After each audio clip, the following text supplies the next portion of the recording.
Pendukung timnas Indonesia semakin meramaikan Gelora Bung Karno Senayan jelang laga melawan Tiongkok. Supporter timnas semakin memerahkan GBK Jakarta. Stadion baru dibuka pukul 5 sore tadi, namun supporter telah berdatangan sejak siang hari.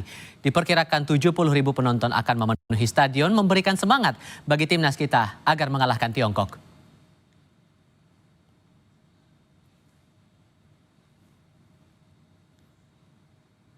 Pelatih timnas Indonesia Patrick Kluivert telah memilih 23 pemain untuk masuk skuad melawan Tiongkok. Dalam skuad ini masuk pemain-pemain baru untuk menggantikan yang dicoret Kluivert. Dalam skuad final yang ditetapkan Kluivert, kiper Emil Audero diprediksi kuat akan debut sebagai starter atau pemain yang tampil sejak awal tanding. Emil menggantikan Marten Pas yang absen karena akumulasi kartu kuning. Selain itu Kluivert memasukkan pemain debutan Beckham Putra. Ada pula pemain baru rasa lama seperti Stefano Lillipali, Yaakob Sayuri, dan Yance Sayuri.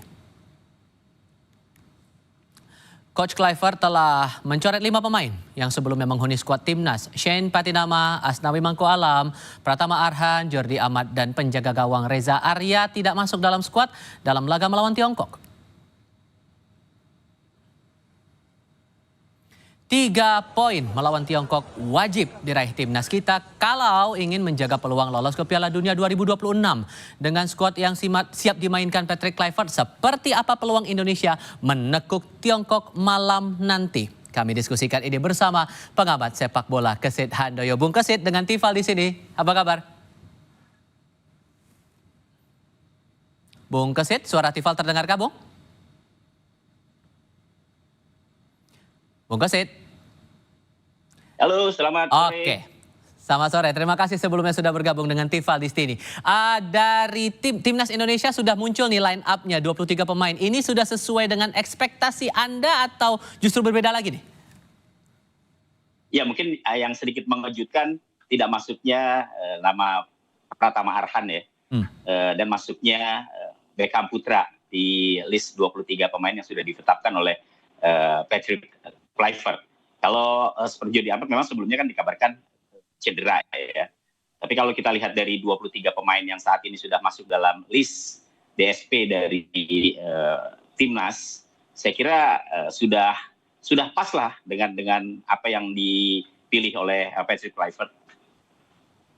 Sehingga menurut Anda secara umum dengan skuad kita seperti ini dan peluang kita memainkan formasi dalam pertandingan nanti itu 3-4-3 ini akan membuka kans kita bisa melesat mudah melawan Tiongkok malam ini?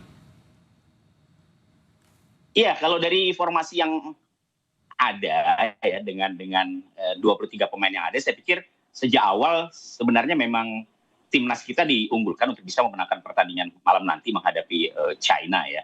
Pemain-pemain yang menjadi andalan Kluivert, saya pikir masyarakat juga sudah bisa menebak ya. Mungkin yang paling menjadi pertanyaan atau yang ditunggu-tunggu adalah siapa yang kemudian menggantikan posisi Marcelino Ferdinand dan juga Ragnar Ortmangun ya.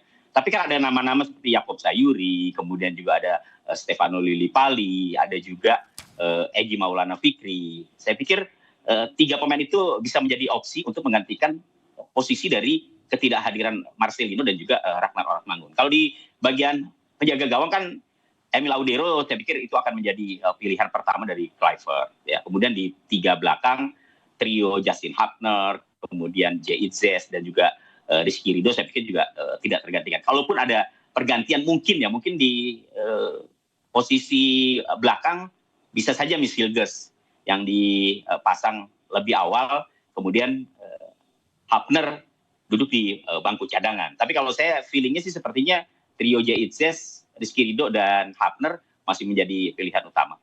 Sementara di tengah, Tom Hey, kemudian juga Pelupesi, di kiri Verdong, di kanan Kevin Dix, ya. Tinggal di depan oleh Romeni. Tinggal mencari 2 pendamping oleh Romeni antara Stefano Lillipali, apakah Yaakob Sayuri, dan juga Egy Maulana Fikri. Sehingga kalau bisa saya simpulkan, walaupun 5 pemain kita absen untuk pertandingan malam ini, posisi kita sebetulnya masih bisa berjuang lebih mudah untuk pertandingan malam ini ya? Sangat bisa. Karena apa yang dimiliki atau materi pemain yang dimiliki oleh Kluivert pada saat ini memang menurut saya baik pemain-pemain yang duduk di bangku cadangan selama ini, kemudian juga dengan pemain-pemain utama, saya pikir tidak ada perbedaan lah ya. Artinya 11 pertama dengan 11 kedua itu masih bisa diharapkan untuk bisa mendulang poin penuh dalam pertandingan menghadapi China.